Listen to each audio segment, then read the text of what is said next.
Olá, gente! Meu nome é Pavitra Shankar.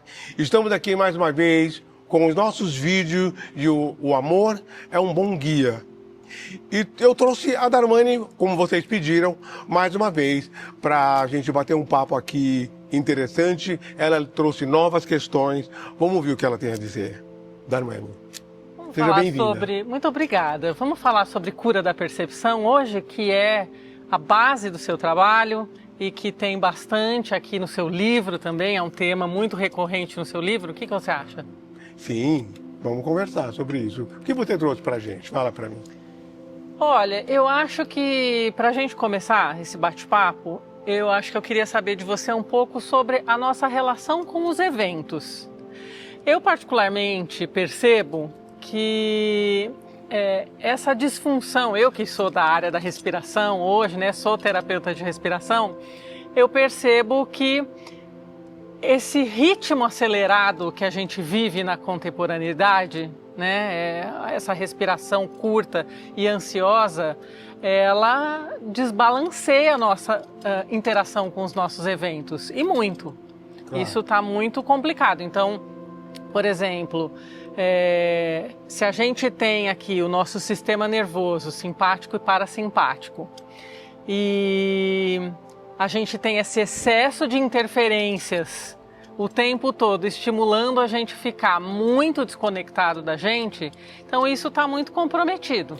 Né? É muito impressionante porque você vem pesquisando umas coisas na internet e assim, daqui a pouco vê uma informação nociva.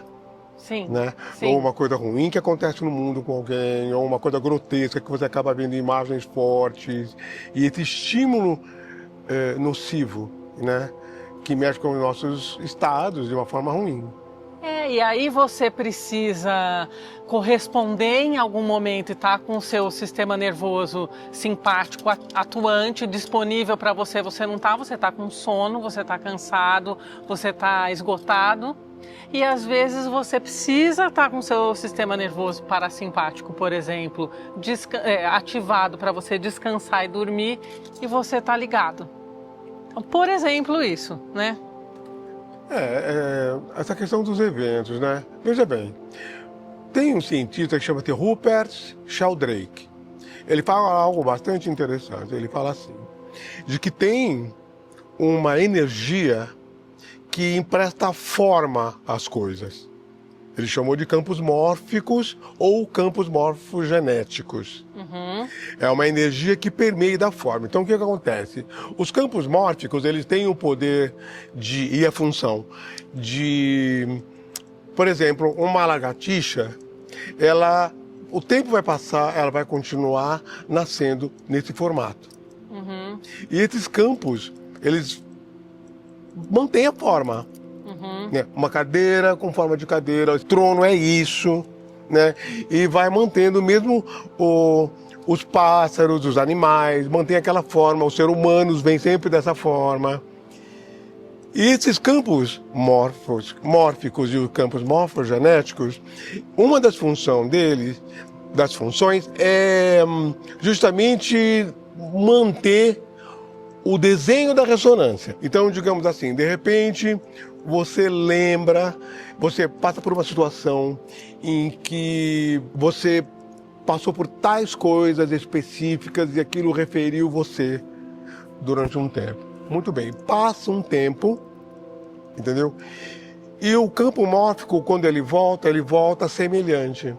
Uhum. Com uns detalhes diferenciados aqui e ali, mas a ressonância volta dentro daquele desenho. Uhum. Ou então você não consegue modificar tão simplesmente um desenho de comportamento na sua vida, ou um tipo de pessoa que você atrai, que tem aquele tipo de rosto, de comportamento.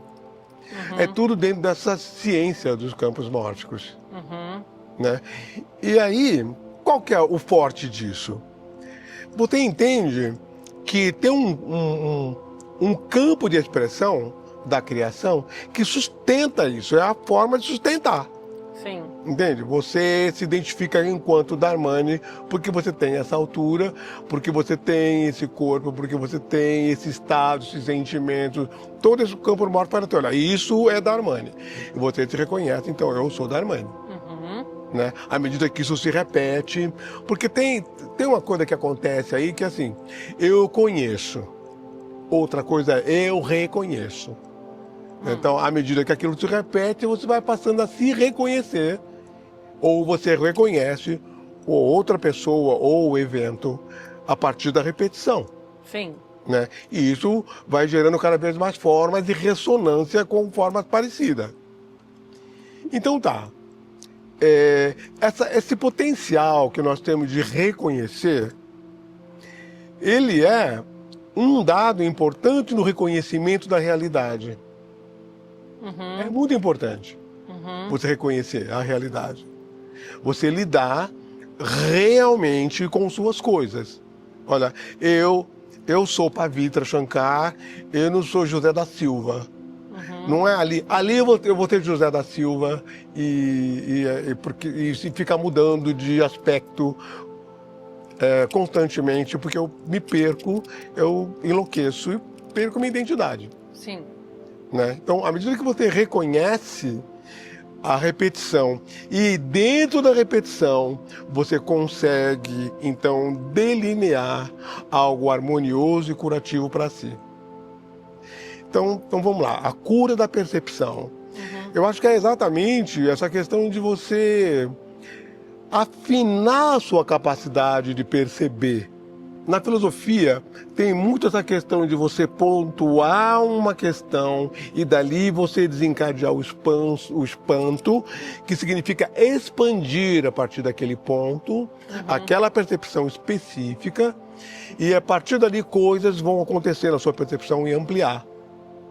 Esse trabalho, como eu falei no nosso outro vídeo, ele também é um trabalho de uma vida. A gente passa a vida inteira pontuando e expandindo. Né? Quanto mais você expande dentro de um nível de coerência a ver com a realidade que o próprio self está te indicando, isso desencadeia curas.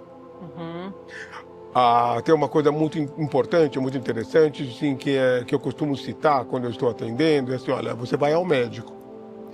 Aí, o seu self, ele te dá informações sobre o que está acontecendo com você. Isso entra em contato com o self do médico, entendeu? Ou do curador que você foi procurar. E aí, vocês vão achar um ponto de congruência, de percepção humana entre eu e você. Esse ponto de percepção humana, nós vamos chegar juntos a um consenso. Sim. E aí esse conceito nós vamos usar para desencadear a cura necessária para o seu caso. Isso é fantástico. Volta naquele contexto sobre consciência maior, muito honesta e muito verdadeira que envolve todos os seres da Terra. Isso vale para todas as nossas relações, na verdade, isso que você está falando, né? Apurar honestamente o que eu percebo e o que você percebe e chegar num consenso, né? É fundamental eu perceber o que eu estou fazendo com você e comigo. Não é? Claro. O que eu estou fazendo com você e o que eu estou fazendo comigo. O tempo inteiro. Sim. Para eu não ficar lesando quem você é e para eu também não ser lesado pelo que você está fazendo. Aí esse ponto de congruência, essa concórdia é fundamental. Aqui nós estabelecemos as relações, as trocas, tudo que envolve a nossa existência. Então a cura da percepção, e esse curso que a gente dá, eu e a Gopi, né? Um dia ela vai vir aqui também falar, é sobre a cura desse trabalho, porque o que acontece? Desse potencial. A gente, até por conta das interferências, é muito fácil você entorpecer sua percepção. Né? Através de estímulos externos, através de drogas, de bebida, de coisas, de comida, né? Através de relacionamentos, de estados. Quantas vezes, por exemplo, você tem uma relação com uma pessoa e essa pessoa mexe com a química do seu corpo de forma inadequada, né? Te estimulando coisas ruins e vai conduzindo a relação para um lugar completamente doente, né? Patológico mesmo. E aí, a partir disso, você fica com a sua química distorcida, o seu corpo, ele entende como prazer algo que é nocivo para você. E então você começa a viciar num comportamento ou em algo que vai te atrapalhar muito. E no vício, a gente se perde. Né? Ou ao contrário, né? Quando você encontra, eu sempre falo assim, quando eu tenho na relação com alguém, eu falo assim, olha, você me encontra no divino. Né? Na busca pelo divino você me encontra. Sim. Que é justamente essa questão, essa honestidade, sinceridade profunda e esse desnudar de todas essas máscaras que a gente veste muito facilmente. E dentro disso, como você utiliza essa leitura dos arquétipos para poder trabalhar essas curas com seus alunos, com seus pacientes? O arquétipo ele é uma coisa fortíssima. Né? Veja bem, arquetipo, né? Uma tipologia arquitemporal. Então o que acontece? É uma qualidade de padrão de expressão no universo que se repete há muito tempo. Entendeu? Não tem como você estar fora de um arquétipo. Nós sempre estamos imersos em muitos arquétipos. Então, aquilo que você pensa que é muito livre, muito criativo e muito individuado, você está dentro de um arquétipo. É uma repetição de algo. Se você se reconhece enquanto ser individuado ou enquanto um ser com uma forma, então você recebe um arquétipo. E veja bem, o arquétipo ele está estritamente ligado ao instinto. Então vamos lá, uma imagem que eu posso dar para vocês é assim. Você vê, por exemplo, vamos lá nos primórdios, né? E aí o nativo está andando pela mata, aquele raio cai, blum, estrondoso, e dá aquela impressão, eles ficam completamente impregnados daquela informação, e aí ele põe o nome, nossa, aquilo, Tupã. Né? E, então, quando dá o estrondo, o Tupã está se expressando e aquilo então vira um arquétipo. E a partir daquele Tupã, a gente vai emprestando um comportamento a ele, uma forma, ou observando os eventos, quando ele se manifesta, o que mais pode acontecer em volta, o que acontece comigo, quando eu vou para casa, como que eu fico depois de ver o raio cair. Né? E aí cria toda uma história em cima disso, e aí aquilo vai se repetindo. Aquele arquétipo, tem uma coisa forte sobre os arquétipos, é que os arquétipos evoluem. Então, ele tem uma forma básica, mas ele desencadeia assim, todo um comportamento, ele avança, ele ganha valores, ele ganha forma, ele ganha expressão. E isso vai construindo a história da humanidade. Cada povo tem uma linguagem específica com as forças da natureza, com essas forças primordiais, emprestando esses nomes. Né? Os arquétipos greco-romanos, os arquétipos aborígenes australianos, os arquétipos africanos, os arquétipos egípcios. Né? São aqueles deuses, cada um com uma forma e expressões diferentes, mas quando você começa a pesquisar esses arquétipos de uma forma mais profunda, você vai entender que esse é semelhante àquele da outra nação, assim. Sim. Você começa a identificar. Olha que interessante, né? Você sabe que essa teoria foi desencadeada, foi pesquisada e batizada por Jung. Ele teve uma experiência, ele conta uma experiência muito interessante, que assim, atendendo uma pessoa no hospício, e essa pessoa olhava pela janela e ela falava assim, olha, eu vejo o sol, ele está balançando um pênis enorme.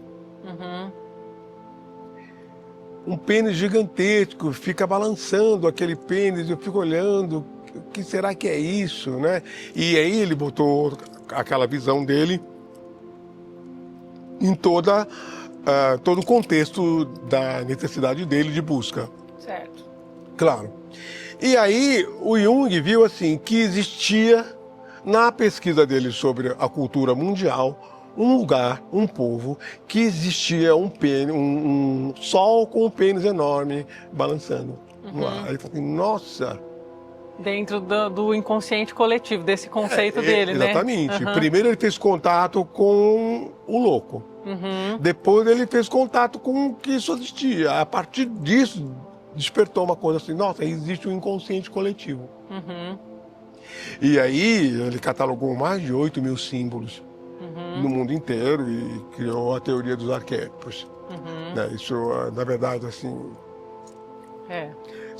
Foi uma pessoa que teve um marco muito grande. Uma contribuição muito grande, muito né, importante. para a humanidade. Sabe por quê? Porque, por exemplo, nossos avós, bisavós, tataravós, alguma coisa assim, não tinham muito recurso para se organizar internamente. Então ou você levava a sua vida na força, com a força do ego, a sua determinação, e aí, consequentemente, você atropelava muita coisa, fazia muita coisa ruim. Por falta de esclarecimento e desencadeava coisas muito desagradáveis, atropelando pessoas, ou mesmo era atropelado, enfim. Uma brutalidade, né? Se machucando, porque não tinha recursos. Sim. Ou você ia parar no sanatório. Né? E no sanatório, então, tomava também uma terapia primitiva, tomava choque, acontecia coisa, isso quando tinha choque para tomar. E a partir dessas teorias, dessas pesquisas, é que então levantou outras formas de lidar com isso, né? De entender essa linguagem dentro da gente, que sinaliza coisas que são sinalizações do próprio self, por onde é melhor você caminhar ou por onde você não deve seguir. E isso alavancou a nossa evolução muito grande. Né, de uma forma estrondosa. Sim. Então, muitas vezes, ao invés de você tomar um remédio, você vai para terapia, olhar os seus símbolos internos como estão. Isso faz toda a diferença. Faz toda a diferença. Você simplesmente vai pegar toda aquela carga emotiva que você não está sabendo lidar, vai transformar num potencial criativo, se dedicar a uma arte, a uma escrita, ao entendimento do que aquilo tudo simboliza e fazer coisas que vão dar vazão aquela repressão que você carrega e, consequentemente, suavizar toda a tensão que você tem dentro. Isso é fabuloso. Eu, no trabalho com a respiração, eu tento ajudar os alunos e os pacientes exatamente a conseguirem encontrar os seus símbolos, os seus... entenderem os seus estados, entenderem as suas emoções, porque isso é muito... Hoje a gente é muito estimulado para não fazer esse tipo de contato, né? Eu acredito que quando você trabalha diretamente com respiração e você fecha os olhos, muitas coisas se movem dentro. Sim. Né? Imagens, estados, sentimentos, pensamentos, muita coisa. Você tem alguma experiência curiosa para contar para a gente? Olha, a maioria dos alunos que começam, por exemplo, a fazer esse trabalho, eles relatam que eles vão para lugares dentro de si que eles não conheciam. Sim. Isso é uma coisa que eu acho muito bonito, né? E muito forte, porque é o meu intuito mesmo, de ajudá-los a acessar isso. Muito pertinente, porque o seu trabalho é voltado para levar a pessoa a respirar de forma que habitualmente ela não respira. Exatamente. E aí automaticamente vão aparecer imagens estados novos que ela não conhecia. É muito legal. Isso é cura da percepção, por exemplo. Por exemplo, né? Eu costumo falar que respiração é um tempo para a gente refletir e para a gente fazer contato. E a gente tem, por exemplo, pesquisas que mostram que há 200 anos atrás a gente respirava num tempo muito maior do que a gente respira hoje, né? Era o tempo do navio, era o tempo da carta.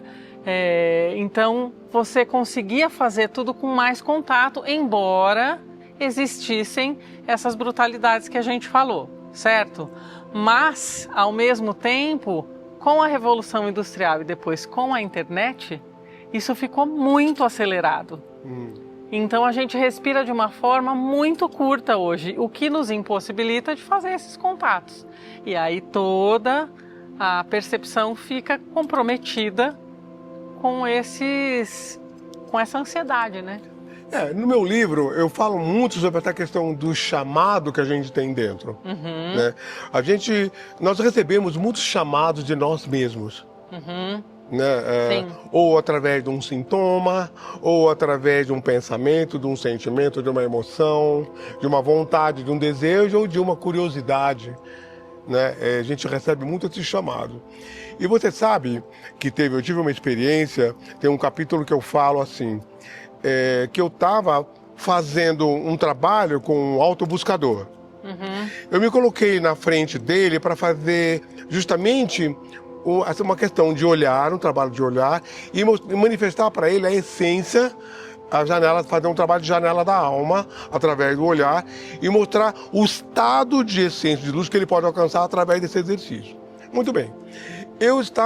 Me coloquei na frente dele, colocou na minha frente, a gente foi para um ground, que é uma postura de terapia da bioenergética. Sim. E lá, um olhando para o outro, aconteceu uma coisa fantástica, porque a hora que desencadeou um campo de luz intensa, e veja bem, eu não estou falando de religião aqui, estou falando só do processo de uma pessoa na minha frente, ou na frente dele, ele comigo. Sim. Nada religioso, mas sim espiritual. Sim. Porque é intenso. Aí, naquele olhar, desencadeou o campo de luz e de amor, a gente expandiu, os dois expandiram.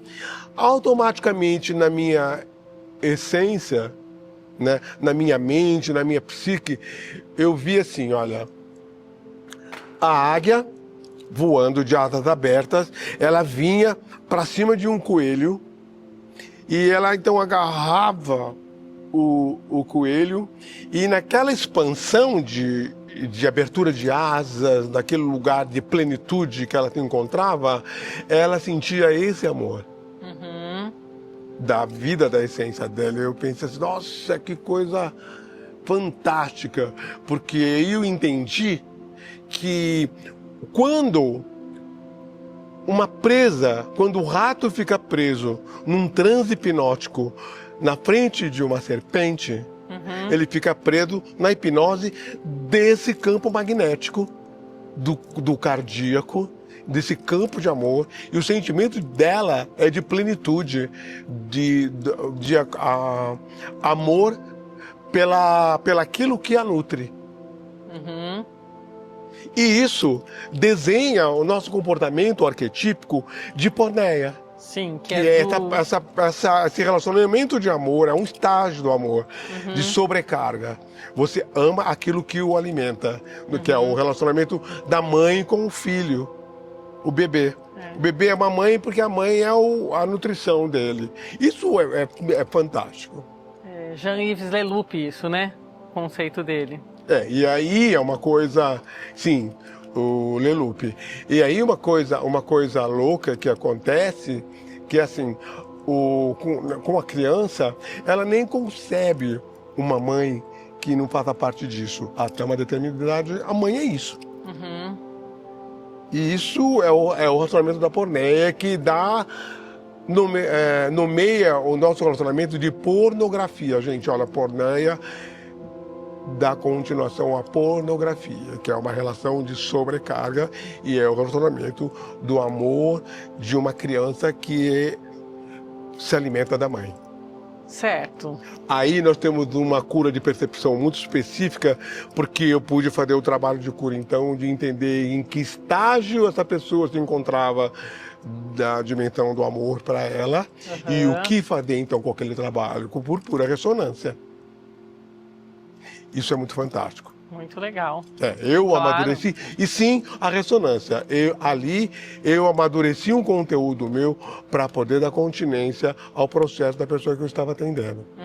Sem a ressonância, não tem cura e não tem cura da percepção. É dos dois lados sempre. Sim. Às vezes as pessoas me falam, nossa, você deu inúmeras aulas essa semana, fez inúmeros atendimentos, você deve estar esgotadíssima. Eu saio dos meus atendimentos e das minhas aulas muito mobilizada e nutrida. Claro. Porque eu passo pelo trabalho junto, na hora que eu estou criando, as na hora sinapses, que eu tô... elas começam a integrar para poder trabalhar. É. E isso é fantástico, né? Claro. Isso é fantástico. Eu acho que assim, quando você desencadeia a cura, você tem que ter uma autoinvestigação. Sim. Né? Para você não ficar se resolvendo em cima do outro. Sim, você tem que sim. ter um trabalho seu pessoal para você poder fazer um trabalho realmente honesto. Sim. Mas assim, a cura da percepção é sobre isso. Uhum. Gente, mais uma vez, eu trouxe aqui a Darmani como vocês pediram, eu espero que vocês tenham gostado. Então, clica aqui no nosso canal, segue a gente. Esse trabalho chama-se O Amor é um Bom Guia e hoje nós fizemos o trabalho, como vocês viram, a cura da percepção. Até lá.